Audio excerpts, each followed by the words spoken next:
proclamée année Brancusi 2026 rend hommage à un créateur exceptionnel et au dialogue vivant qu'il a su établir entre la Roumanie, la France et le monde.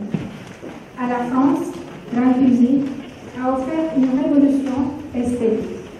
Il a contribué à faire de Paris le cœur battant de l'avant-garde, ouvrant la voie à une sculpture épurée, spirituelle et profondément libre. À la Roumanie, il a légué un symbole identitaire universel. L'ensemble monumental de Pézieux, inscrit au patrimoine UNESCO en 2024, véritable poème sculpté dédié aux héros roumains de la Grande Guerre. Brancusi, en même temps, a su créer un langage plastique universel, où la simplicité devient révélation et la matière pensée. Ces créations incarnent la recherche de l'essence, la quête de la lumière et la liberté créatrice portée à son plus haut degré de pureté.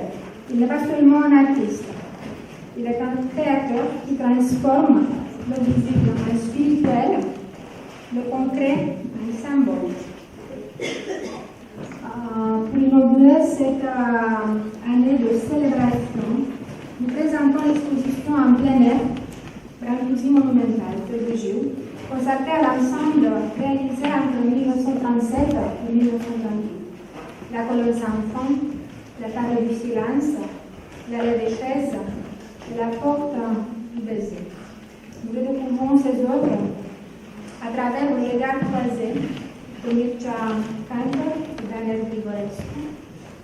Ce soir, Mircea Cantor nous dévoile des photographies inédites de son prochain livre, s'intitule Sophie Negropontes, présente les créations de son père. Sous la modération d'Alexis Bernet, cette rencontre explore la portée symbolique et spirituelle de cet ensemble et son influence sur la création contemporaine.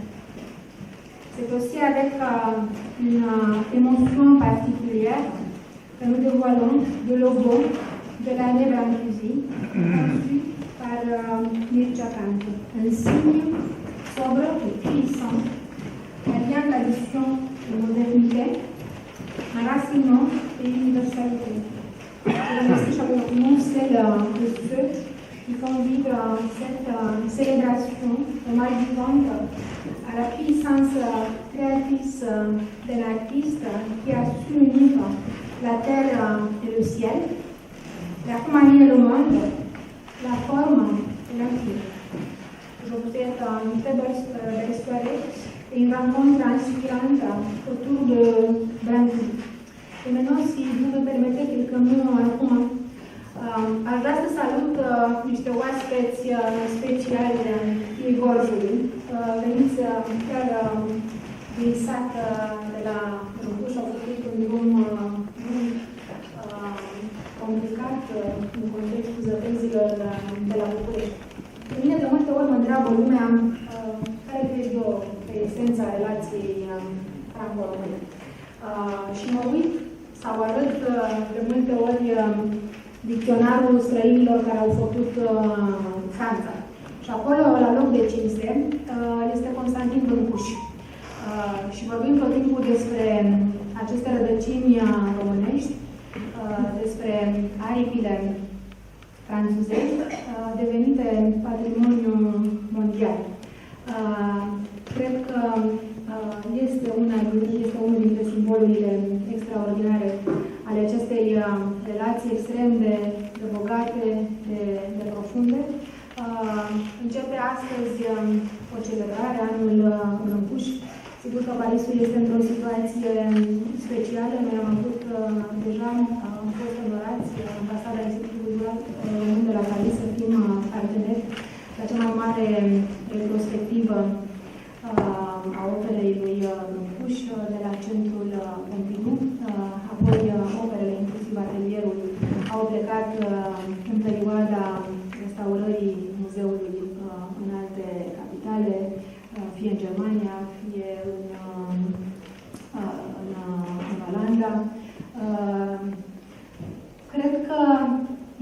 acest simbol extraordinar. Vă invit să vedeți și expoziția pe care o avem pe gardul de patrimoniu al acestui loc extraordinar, dedicat întâlnirilor culturale. Și această casă, Casa Omniei la Paris, este legată și de Brâncuși, este un loc în care sunteți bineveniți tot timpul.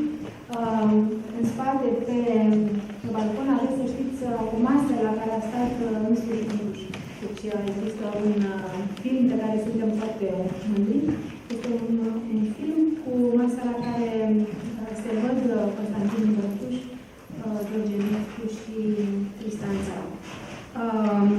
M-a întrebat doamna care face reportajul dacă v-ați întâlni astăzi cu Constantin Brâncuși, ce i-a spune, doamnă? Vă las eu cu această întrebare. Ce i-a spune Marelui Brâncuși dumneavoastră dacă v-ați întâlni cu dumnealui? Seară bună tuturor!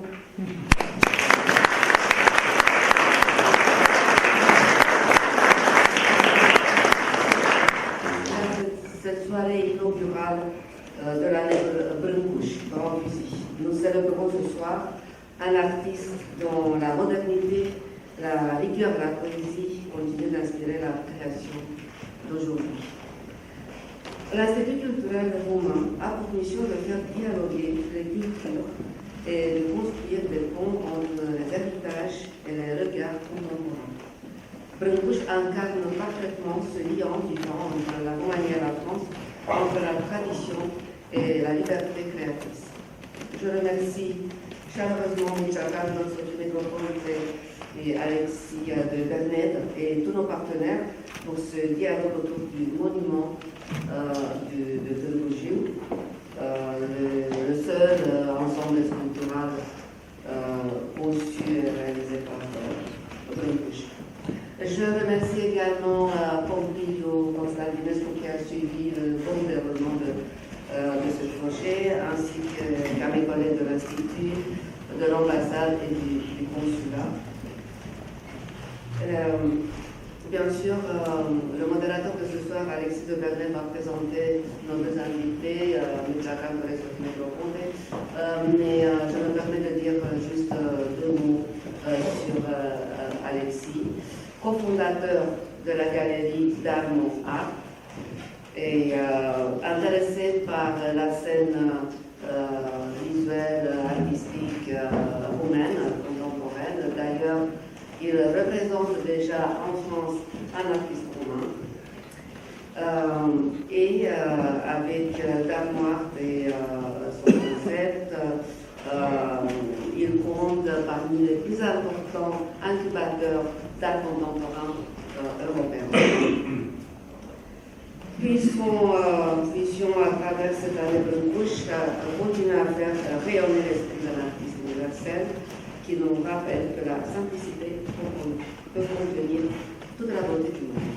Merci.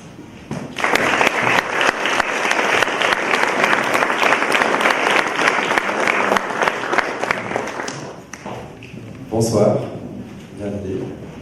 Un grand merci à votre Excellence, Madame l'Ambassadrice, pour votre accueil dans ce lieu merveilleux. Bonsoir et merci, Madame la Consul Générale, pour votre présence ce soir. Et Madame la Directrice de l'Institut culturel, chère Doina, merci pour l'organisation de cet événement. Merci à tous d'être ici ce soir. Nous sommes réunis ce soir à l'occasion des 150 ans de la naissance de Brancusi, pour parler de l'ensemble monumental de Târgu Jiu. Il a été construit comme quelque chose de plus grand qu'un simple monument à regarder, un monument à vivre. Mais ce soir, nous n'allons pas expliquer Brancusi, nous allons parler du regard. Des regards portés sur des œuvres intégrées à la vie locale mais devenues universelles. Les regards de deux artistes, deux générations, deux sensibilités, Mircea Cantor et Daner Grigorescu. Mircea, vous êtes un artiste pluridisciplinaire dont le travail explore les notions de frontières, de regard, de perception, de la poésie visuelle, Votre travail est représenté par la galerie Negropontes.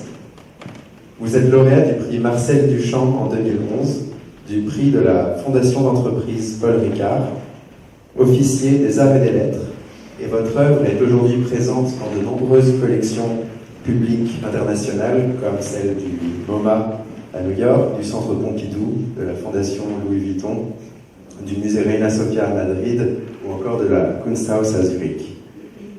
En 2012, vous vous êtes rendu à Tarbugeo pour photographier l'ensemble monumental de Brancusi.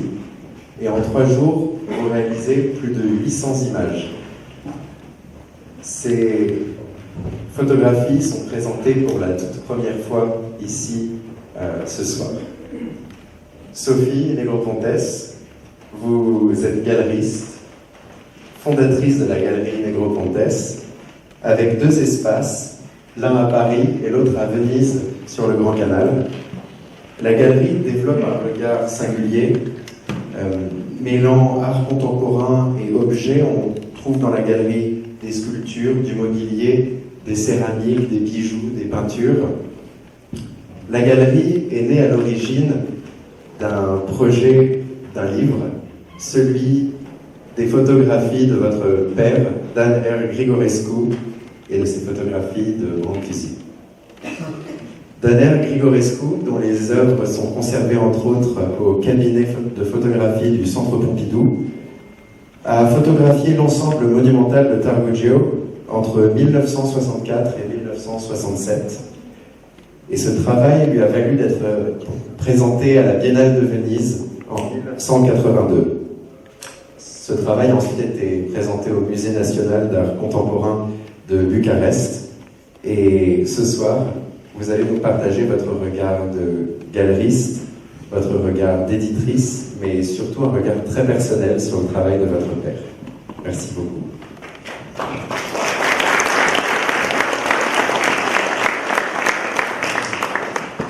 Pour commencer, j'aimerais parler de Tarbugeo comme un lieu vécu, plus qu'un simple monument.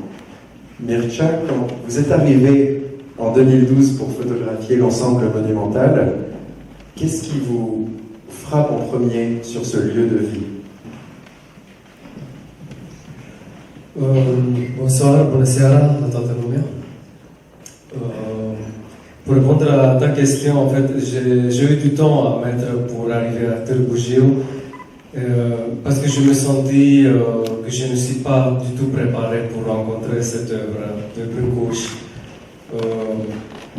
J'ai lu beaucoup, j'ai étudié beaucoup, même dans le lycée que j'ai fait en Roumanie, le lycée d'art de Oradea. J'avais un professeur qui avait dans son atelier de sculpture au lycée toutes les citations de Brâncuș. En fait, on était imprégné de cette présence. Et je ne sais pas, il y a des livres comme de V.J. Paleolog, de Petre Comarnescu, qui décrivent beaucoup d'exégètes, comment percevoir son œuvre. Et je me suis dit que je ne suis pas préparé d'y aller. J'attendais un moment et le jour de mon anniversaire en 2012, j'ai dit je veux me faire un cadeau d'aller à Tarbugeo. Et bien sûr, il y a par exemple le fils de V.J. Paleolog, il a un livre magnifique où il décrit comme quoi, avant d'arriver à la colonne, il faut que tu passes par le monastère de Tismana, par les cités d'As dans les montagnes de Orăștie. C'est comme une sorte de parcours initiatique. Et après avoir rempli ton cœur, ton âme de toutes ces beautés, tu pourras comprendre et tu pourras t'approcher de cet ensemble. Incroyable. Et pour votre père, Sophie, quand il photographie, est-ce qu'il photographie des œuvres conceptuelles? Est-ce qu'il photographie un lieu de vie? Je pense qu'il a son propre regard et il avait une admiration folle pour Brancusi. Il avait plus que ça, il y avait une espèce de recherche, de découverte. Et Et je pense que chaque œuvre, au-delà de l'inscription dans la vie, parce que c'est vrai ce que dit Mircea, le site, pour ceux qui le connaissent, il est complètement inscrit dans le lieu, dans la ville. C'est un parcours lui-même, mais chaque élément de cet ensemble monumental est en soi-même un monument, en soi-même une sculpture et en soi-même l'origine d'énormément de choses dans le travail de Brancusi. C'est comme ça que le regardait mon père, c'est-à-dire qu'il regardait chaque élément, chaque losange de la colonne sans fin comme un élément qui allait apparaître de façon répétitive dans l'œuvre de Brancusi. Donc c'est ce qu'il a essayé de rendre dans ses photos, c'est la multiplicité plutôt la multiplicité de visions, de regards qu'on peut avoir par rapport à un seul de ces éléments-là. C'est un ensemble sculptural, monumental, qui a été photographié des milliers de fois. Et votre père a, si je ne me trompe pas, près de 2000 clichés de ces éléments. Et pourtant, chaque photographie que l'on connaît aujourd'hui a été choisie avec beaucoup de précision. Est-ce que vous pouvez nous parler de cette sélection? Alors mon père disait, à l'époque on faisait des photos 6-6, ce qui s'appelle, ou des films avec un nombre limité de photos. Et il disait, s'il y a une bonne photo sur une pellicule, c'est que j'ai vraiment réussi mon boulot. Donc il a fait énormément de photos, il était extrêmement exigeant sur le choix de chaque photo, et c'est ainsi que les photos se sont retrouvées dans le livre. Mais il a séjourné à 2 reprises à Tarugia pendant ces 3 années, une fois 3 jours et une fois 2 semaines. Et je me souviens qu'il m'avait raconté qu'il avait passé la journée entière, la nuit, le lever du soleil, pour avoir une image qui ressemblait, je me souviens par exemple de la colonne sans fin, il y a une image de la colonne sans fin où on perd complètement le relief du losange, et il disait, bon ça, on voit déjà l'apparition de l'oiseau dans cette image-là. Donc c'est cette recherche-là qu'il avait. Et en 67, le livre est sorti au moment de l'anniversaire de la mort de Brancusi, les 10 ans de la mort de Brancusi, ainsi que il y a tout le temps eu des liens en fait, comme maintenant. Donc il était important. Et vous avez parlé tout à l'heure de la Biennale de Venise, les photos ont été exposées en très très grand format. C'était l'année des 25 ans de la mort de Brancusi. C'est quelque chose d'extrêmement important, puisqu'il y a eu des œuvres de Brancusi qui étaient dans le pavillon roumain à Venise, et des photos tirées en très grand format. Donc je pense que pour lui, ça a été aussi quelque chose d'extraordinaire d'avoir ces photos qui côtoyaient les œuvres de Brancusi. C'est à la fois un travail presque de documentation, mais bien au-delà, c'est vraiment des œuvres à part entière, et on l'aperçoit sur les photographies. Mircea, vous me parliez il y a quelques jours du fait que ces monuments ont été vus des milliers de fois, pas juste photographiés, mais on les retrouve sur des timbres, on les retrouve sur des cartes postales, dans des manuels, les images ont été diffusées, et quand on part photographier ce lieu, quel est son regard? Quel regard on a sur ces monuments, et comment est-ce qu'on travaille sa photographie? C'est vrai que, comme dit Sophie, pareil, je me suis installé 3 jours à Târgu en 2012, parce que je voulais justement suivre tous ces mouvements du temps, du soleil, des ombres, des nuages. Effectivement, je me levais à 6 h du matin pour aller voir la lumière de la colonne, sur la colonne, parce qu'elle est différente. C'est le seul moment de la journée quand la colonne elle a cet aspect doré. Autrement, dans la journée, elle est plus terne. Donc, effectivement, le fait de le voir, le revoir, de recompositionner l'objectif, comment on le photographie, c'est très essentiel. Bon, de formation d'artiste, connaissant toutes les règles de composition dans l'histoire de l'art, comment on cadre. Parce qu'aujourd'hui, comme on a l'iPhone, le téléphone portable, tout de suite, on voit le résultat. Mais avec les pellicules, comme dans Grigorescu photographié, tu ne savais pas qu'est-ce que ça va donner. Donc, c'était une économie de regard, pas de l'image et du film, une économie de regard qui devrait être mise en place.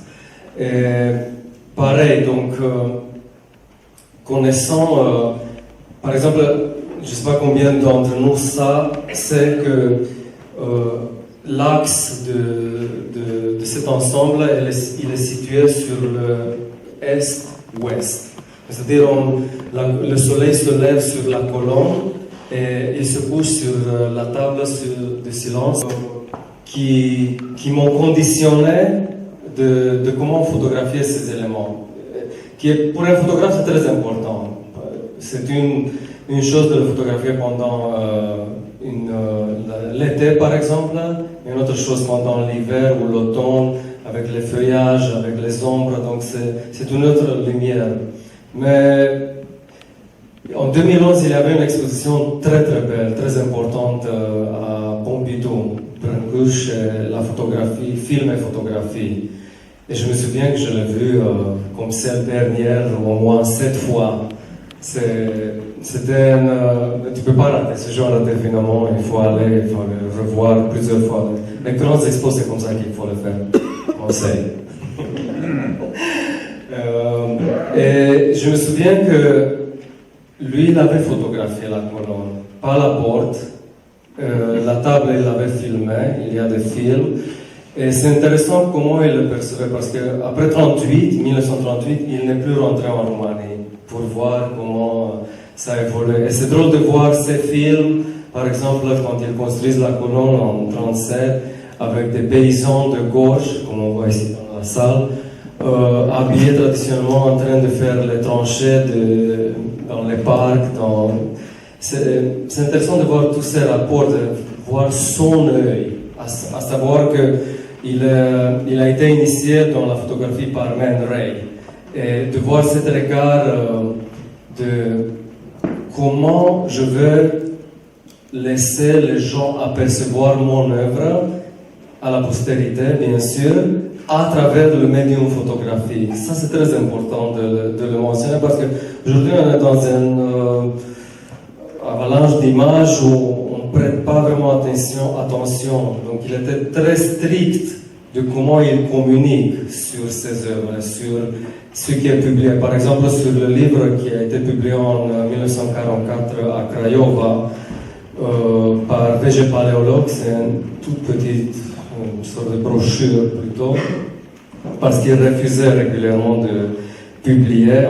Je pense que même ce livre s'est fait sans sa connaissance.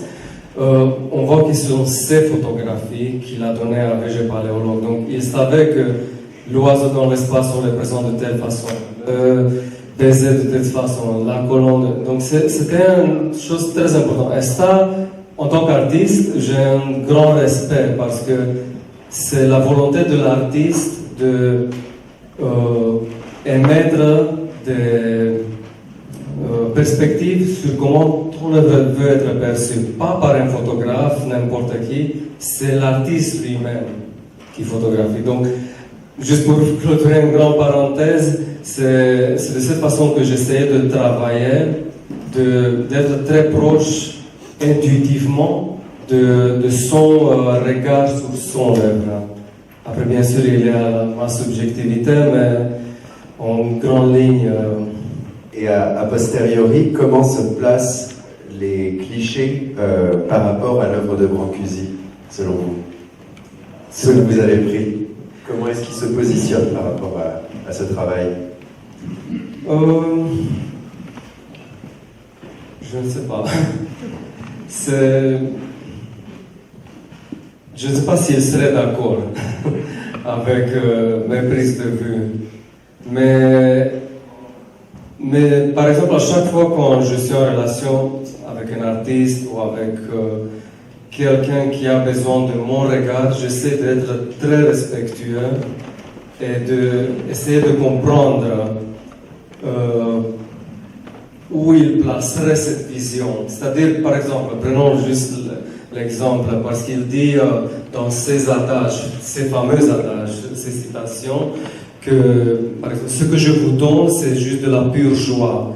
Allez voir la colonne sans fin, touchez-la, restez là pendant la nuit, regardez-la vers le ciel, regardez les étoiles qui tournent autour d'elle. Donc il y a tous ces conseils que je l'ai pris comme une sorte de guide photographique, on peut le dire. C'est-à-dire, aujourd'hui, malheureusement, il ne nous laisse plus s'approcher de la colonne, ni s'asseoir sur les chaises pour diverses raisons de vandalisation, malheureusement. Mais en 2012, encore, tu pouvais aller et vraiment être au ras de la colonne et la voir en perdant presque sa forme des rhombes comme ça qui se poursuivent à l'infini. Pareil pour la porte, pareil pour la table de silence. Donc, il y a une chose, un désir de s'approcher de la matière, de savoir que c'est sa dernière touche, en sachant que même pour la porte, lui-même il a sculpté. Donc c'est pas juste les maîtres de pierre, mais tu vois, c'est cette chose de presque fétichisant, d'aller toucher l'œuvre du maître, de cette énergie transtemporaire. Vous m'avez aussi partagé, c'est le moment où vous avez regardé les 800 clichés que vous avez produits ensemble et que vous les avez mis côte à côte avec les photographies de votre père, Sophie. Il y avait des nouveaux angles qui n'avaient jamais été vus, certaines photos qui se rapprochaient. Est-ce que vous pouvez nous parler, nous partager ce moment d'échange autour des photographies respectives des deux artistes? C'est un travail en fait très, très émouvant en fait, pour moi en tout cas. D'abord c'est une joie et un honneur de travailler avec Metja et ce travail qu'on a fait déjà, on a travaillé par son livre, qui va sortir d'ici 1 mois et demi à peu près. Donc tout ça, pour moi, c'était très émouvant parce que j'avais fait le travail, j'ai réédité le livre de mon père en 2017. Le livre a été sorti mon père en 1967, donc à 40 ans de distance, voilà, presque de génération en fait. Des regards qui vont rester aussi modernes parce que l'œuvre elle est indéfiniment moderne. Votre père est allé plusieurs fois à Terbuggio. Il y est allé sur 3 années d'affilée. Il y est allé à plusieurs reprises. Comme quoi le regard peut-être change. Combien de fois y est-il allé et comment il a travaillé sur cette série de photos? En fait, il y est allé 2 fois, une fois 3 jours, une fois 2 semaines, et il a vraiment travaillé. C'est quelqu'un qui était aussi très à l'écoute de la nature. Il était, quand j'étais gamine, j'étais toujours épatée parce que le matin il y avait un grand soleil et il me disait prends un parapluie parce qu'il va pleuvoir. Et j'étais quand même, je me disais mais non, c'est pas possible, le ciel est parfaitement bleu, il n'y a pas un nuage à l'horizon, et en fait il pleuvait l'après-midi. Donc il avait cette proximité de la nature, d'avoir passé son enfance dans la campagne romaine, d'avoir passé beaucoup de temps dans l'état du Danube, donc il était très à l'écoute. Et c'est une installation qui a été énormément photographiée, qui a été étudiée pour son côté, ces œuvres qui vont à l'essentiel, liées aux formes les plus simples, mais c'est aussi un lieu de vie. Et aujourd'hui, les mariés, les jeunes mariés, vont tous se prendre en photo devant la porte du baiser au moment de leur mariage. Ça reste un lieu de la vie commune. Comment vous l'avez perçu en allant y travailler en tant qu'artiste, mais en voyant aussi cette vie qu'il y a autour? En fait, c'est drôle, je m'aperçois qu'on parle de la photographie sans voir ces monuments, ces œuvres. On est presque dans l'imaginaire, pour ceux qui ne sont pas allés à Târgu Jiu, c'est peut-être un peu dur de s'imaginer comment un ensemble sculptural moderne, premier dans le monde, peut produire tellement d'attractions. En fait, ce qui est intéressant de voir que cet ensemble, il est inscrit dans la vie de la ville. Et ça, c'est vraiment visionnaire de la part de Brâncuși, parce que même l'arche, la porte du Bézet, qui est une sorte d'arche romaine, il est fait à une échelle très humaine. Donc c'est vraiment une chose que tu passes chaque fois quand tu es dans le parc. En fait, il a conçu un peu, je voudrais introduire le fait comment il a été conçu. C'est-à-dire, tu as la table de silence qui est à côté de la rivière du Jiu, très symbolique parce qu'on connaît que dans la mythologie, à savoir que ce monument ça a été fait pour les combattants de la Première Guerre mondiale dans leur mémoire par les veuves, etc. Donc la rivière c'est psychopompe, c'est-à-dire elle transporte les âmes des défunts vers l'enfer ou vers le paradis. Donc c'est un élément très important de savoir que tu arrives, tu es à côté de la table de silence, tu vois la rivière, la présence de l'eau. Donc c'est une présence très spiritualisante, on va dire. Ensuite tu as la table, ensuite tu as la porte du Bézet. Donc cette chose, le fait qu'il soit dans un parc, et cette extraordinaire vision, parce que si on connaît la ville de Jiu, dans les années 30, qu'est-ce que c'était? La colonne sans fin se situait sur l'ancien marché de bétail. Donc le marché, il allait être reloqué, et il a vu, ça c'est extraordinaire, ça c'est la chose que seulement les artistes peuvent faire. Cette chose de visionnaire, savoir que et de la colonne jusqu'à la table de silence, il y a 2 kilomètres, une chose comme ça. Donc c'est de savoir que de la table de silence, sur une axe est-ouest, tu vas positionner tes monuments. Il y a l'église de Saint-Pierre et Saint-Paul qui est au milieu. C'est-à-dire quand tu le traverses, il y a une sorte de circuit initiatique. Bien sûr, après, il y a toutes les maisons qui sont juste après le parc. Donc c'est un quartier, une sorte de faubourg de Târgu Jiu. Et le fait qu'il a voulu intégrer ça, pas dans le centre, pas dans une chose.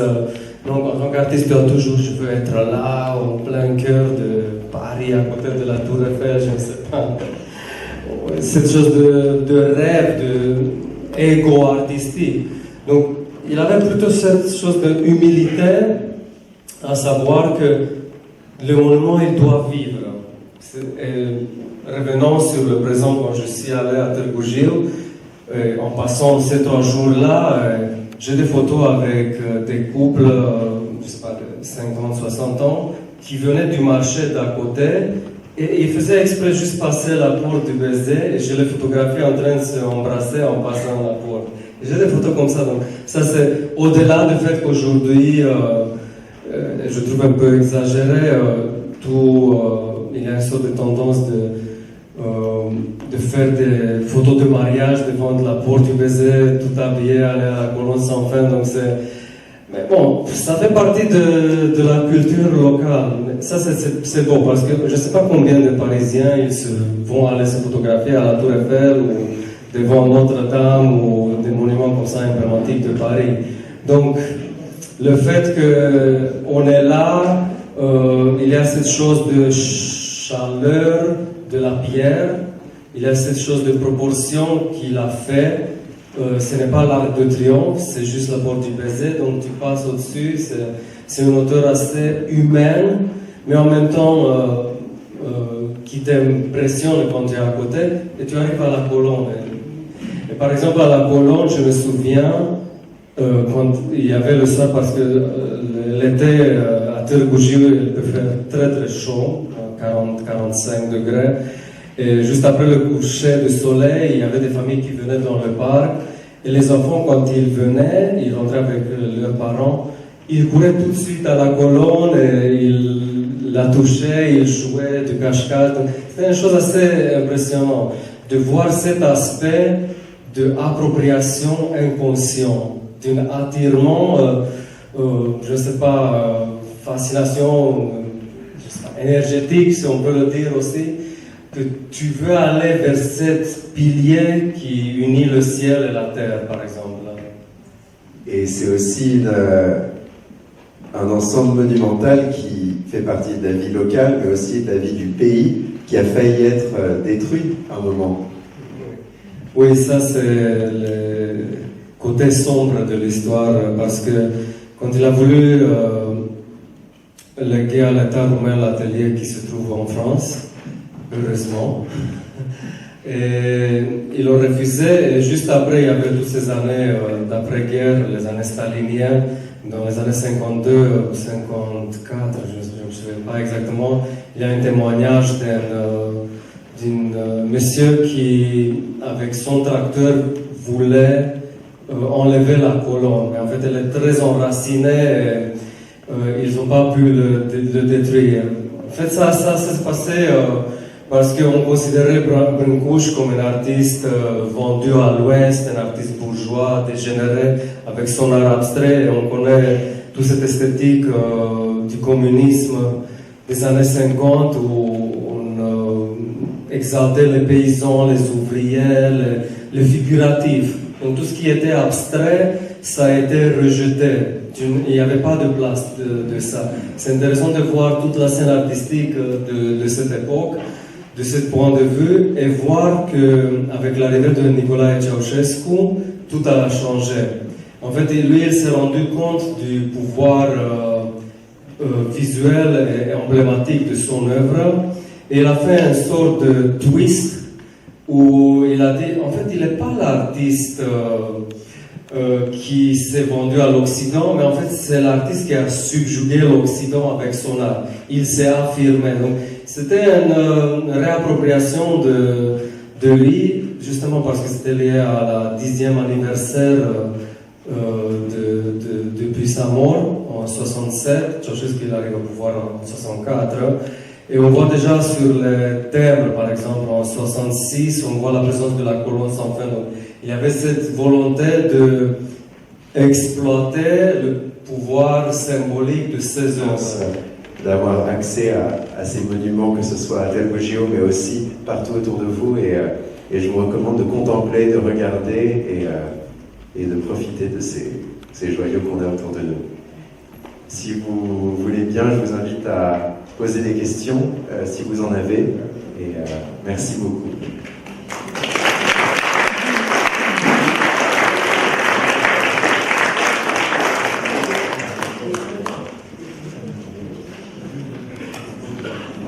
Et vous pourrez trouver le livre à l'extérieur également.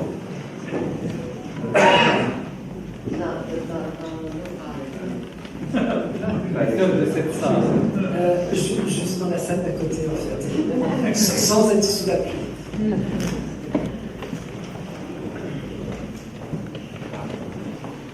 Je voulais demander à Mircea, parce que je vais répéter cette histoire proche de parler de l'histoire. Merci. Tu parles de l'appropriation de l'État, du régime communiste du Saint-Paul. Moi, j'étais curieuse de savoir si tu as découvert qui étaient les personnes dans le régime communiste qui avaient découvert que c'était valorisant de mettre en valeur Brâncuș. Parce que ça peut être des personnages très intéressants. On parle de peut-être une personne, deux personnes, je sais pas, quelqu'un qui a découvert un jour ça. Et si cette personne n'existait pas, peut-être que les monuments auraient été détruits, comme beaucoup de choses en Roumanie. Je ne sais pas si c'était un mais les personnes de qui ont essayé du parti, tu disais que le parti s'était approprié. En fait, quelqu'un s'était rendu compte que c'était valorisant de mettre en valeur, en fait, d'associer Brâncuș. Mais il y avait toujours un comité qui... je ne connais pas les personnes. Par contre, je connais les personnes qui ont signé son refus de son testament, parmi lesquels il y avait Sadoveanu, par exemple, Mircea Deac. Donc, ça, c'est dans les archives nationales, ils sont mentionnés. Donc, tout ça. Mais peu importe. Aujourd'hui, le monument, il est là. Mais c'était des héros, finalement. Ce? Erau tot eroici.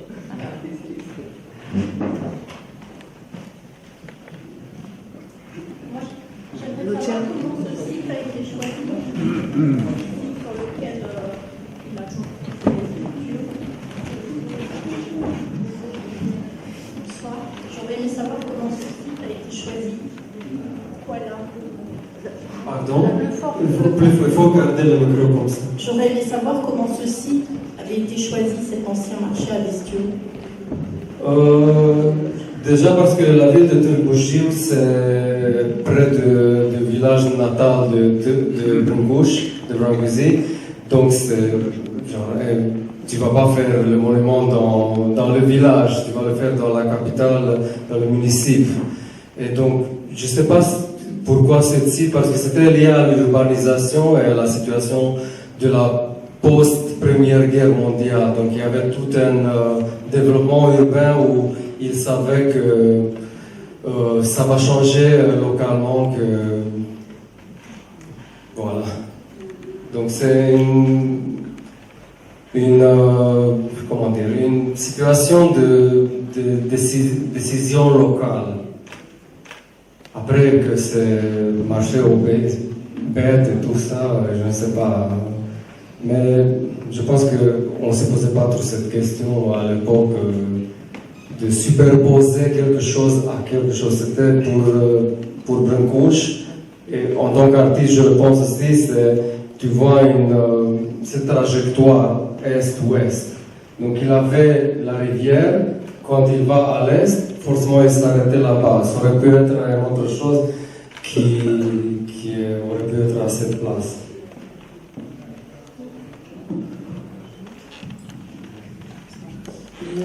Mircea parlait tout à l'heure du fait qu'il y a sur ce trajet il y a une église qui est importante, elle est importante dans la ville.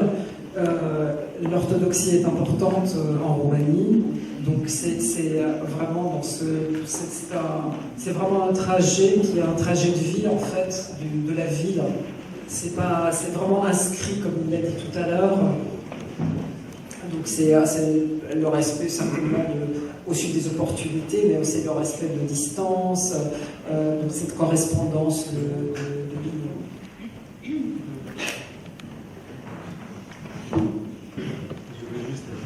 Juste ajouter qu'en fait, cet ensemble, c'est à l'initiative des femmes libéraux de l'époque, Aretia Tătărescu. C'est très important.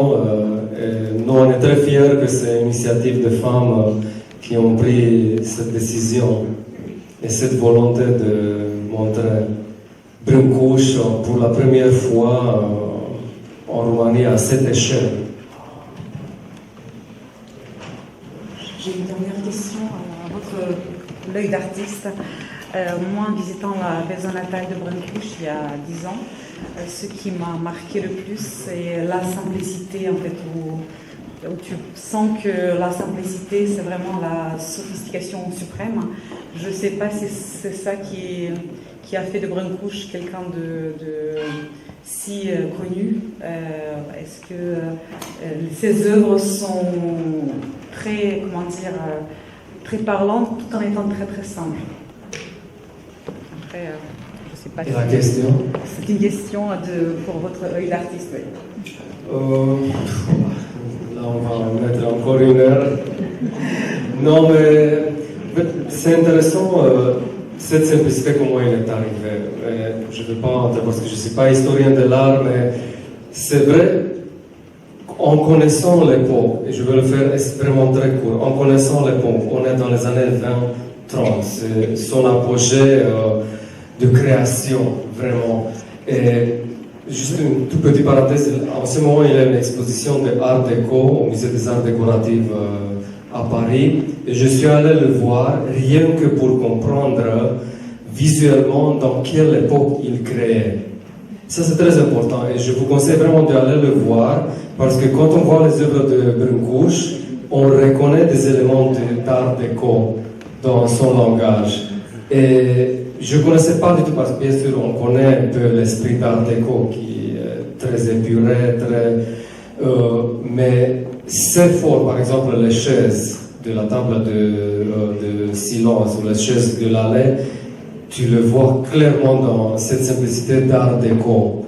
L'arc de la porte du baiser, cet arc, pareil, si on connaît, si vous vous souvenez, les colonnes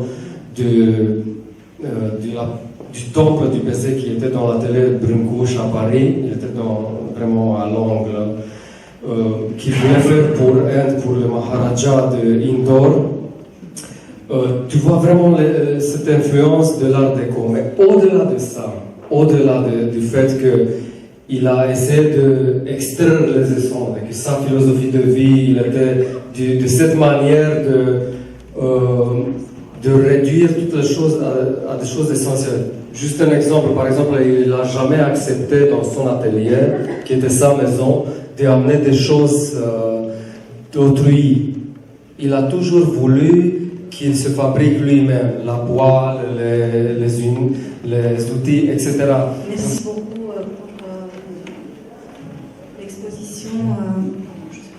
pour l'exposition que vous organisez. Vous nous avez dit que vous consacrez toute l'année à Brune-Couche. Vous pouvez nous dire un petit peu plus de ce qui va suivre? Les deux galeries en programme Regard sur Brancusi. Donc on a commencé l'année à Paris avec une exposition, donc on est à chaque fois sur 3 étages. On consacre un étage, l'étage principal à Paris, à un regard sur Brancusi. Donc c'est un choix d'œuvres de différents artistes de la galerie, mis en regard avec des photos du livre de Dan Grigorescu. Et donc, c'est un choix très personnel, en fait. C'est un regard, c'est une mise en abîme presque, donc c'est un regard sur un regard. Et on poursuit ça avec un solo show d'un sculpteur français qui travaille le bois et qui sculpte avec je pense, un peu la même éthique d'ailleurs que Amircan quand il sculpte, de ce lien avec le matériau d'une façon qui est difficile à raconter, à expliquer. Donc pendant quelques mois, et une troisième période qui s'appelle Regard sur Brancusi, et cette fois-ci seulement art, avec toujours en regard des photos de mon père, des œuvres de différents artistes, et avec une toute nouvelle programmation. Et à Venise, toujours sur 3 étages, le rez-de-chaussée consacré à un artiste italien qui s'appelle Mauro Mori, et qui travaille essentiellement le bois et la pierre, qui sculpte dans la masse de façon, comme vous disiez, madame, simple, qui paraît simple. Et l'idée de ce rez-de-chaussée, c'est un peu un regard comme sur l'atelier de Brancusi, donc un travail d'empilement, où chaque socle est en fait une œuvre. Donc on présentera de la même façon. Au premier étage, qui est le plus grand étage, 2 œuvres d'un autre artiste italien, Gianluca Pacchioni, avec deux pièces qui sont un peu comme des œufs qui sont en équilibre, mais qui rappellent quelque part l'oiseau. Vraiment 2 regards, 40 ans d'intervalle. Et je suis très, très, très émue de faire cette année donc ces expositions-là. Et j'espère que vous aurez l'occasion de passer à la galerie à Venise, et vous serez les bienvenus. En tout cas.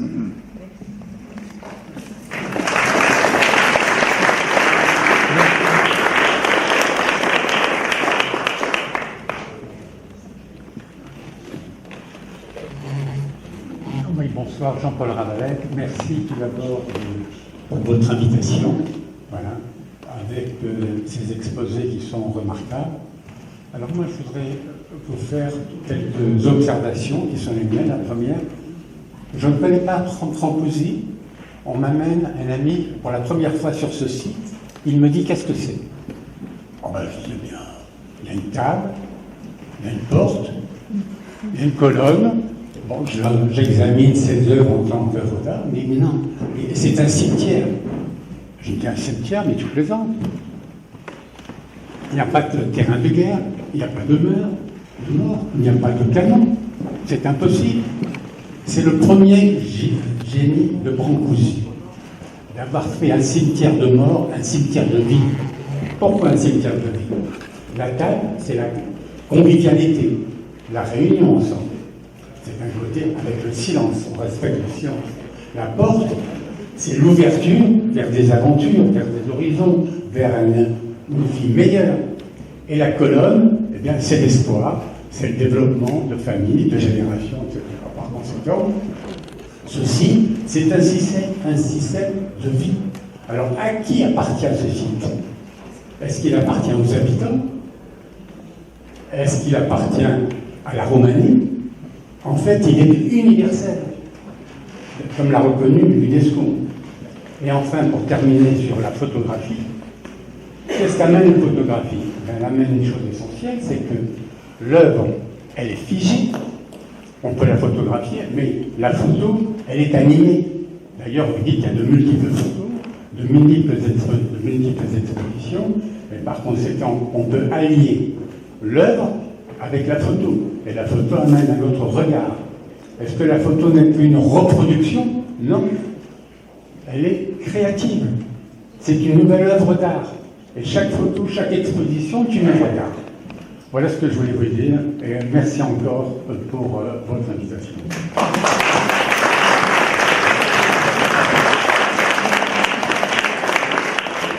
Une source d'inspiration. Peut-être c'est pas un secret, mais vous utilisez toujours l'héritage culturel des traditionnels et spécifiques à l'esprit humain comme source d'inspiration. Et je me demandais si vous avez vraiment une source d'inspiration dans votre art qui était aussi une source de choix pour Brancusi. Voilà. Merci. Merci, cher Gabriel, pour la question. Je voudrais répondre par rapport à l'inspiration de l'artiste sur je pourrais vous dire des anecdotes de la soirée. Mais il y a un objet extraordinaire, un collier au musée d'histoire, Musée national de l'histoire de Roumanie à Bucarest. Un collier qui date de 3000 ans, qui est un collier comme la colonne sans fin, sauf que les modules ils partent du très grand, c'est cette taille-ci, genre 2 cm, et après ils se réduisent. Mais c'est les modules effectivement de rhomboïdal de la colonne sans fin.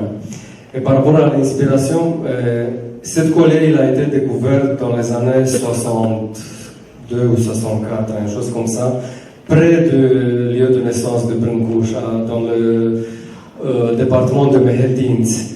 Et moi, quand j'ai vu cette collier, j'ai eu cette idée, si je peux le dire, que je voyais Brâncuș marchant pieds nus toute son enfance.